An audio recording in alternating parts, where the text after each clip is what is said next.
Asalaamaaleykum mbokki internet yu Wassare Célébrité dal leen ak jàmm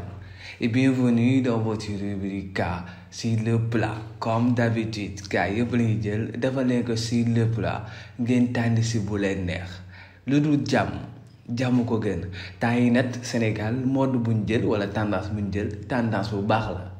ay jubóo yoo xam ne gisoon nañu fi ay nit yi nga xam ne dañuy toog ay weer wala ay at xuloo duñ tuddante duñ taasante ku nekk di yàq sa morom musiba gisoon nañ fi kii di Mame Ndiaye Savon ak Ndeya Boti koroog nañu juboo ak ñeneen ñi nga xam ne nii ñoom ñëpp juboo nañ waaye tey jii bu si gën a neex mooy Mame Bassine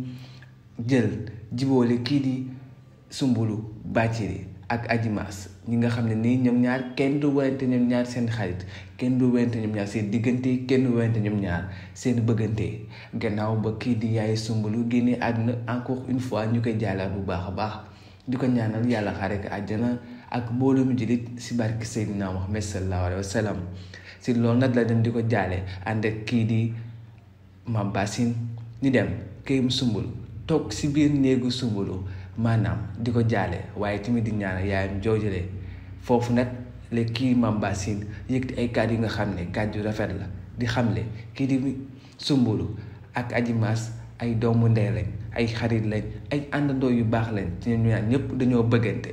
donc tey lépp war nañ koo bàyyi def ko seen ginnaaw ñu indiwaat jàmm ak salaam waaye mu doon li nga xam ne nii lu rafet la doon li nga xam ne nii Sénégal yëpp si bëgg parce que xam nañ Soumboulou ni muy bëggalee doomu aadama yi si gannaaw ba mu nekkee artiste bi nga xam ne nii ñëpp nañ ko xàmmee à chaque fois bu joué rôle bi daal di neex ñëpp xam ne tamit si simplicité am si yaram waaye Adji Mass moom tamit à chaque fois boo ko gisee moo ngi bëggal nit ñi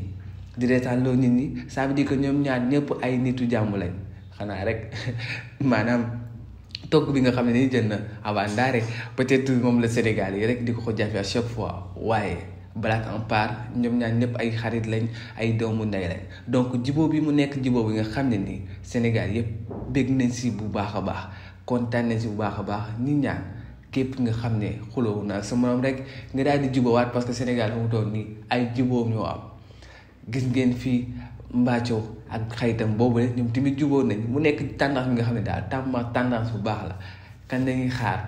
jubóo Macky Sall ak Ousmane Sonko peut-être bientôt on sait pas waaye gëm naa ni daal fu mu toll nii Sénégal ñëpp a ngi xuloo kenn xulootul ñëpp a ngi jubóo du moins en tout cas jubóo Macky Sall Ousmane Sonko moo si des te ce sera bientôt mbokki internet yu Wassare Célébrité di leen doon tey seen biir rubrique K sur le plat comme d'habitude K yëpp lañuy jël defal leen ko sur le plat ngeen tànn si bu leen neex waaye bu baax di ñaanal bu baax ñi nga xam ne nii ñàkk nañ seen bakkan si accident bii la di leen ñaanal yàlla xaar na àjjana si barke Seydina Mohamed sallallahu alayhi wa sallam ciao mbokki internet yu Wassare Célébrité c'était votre frère Mamadou Rassoul merci beaucoup.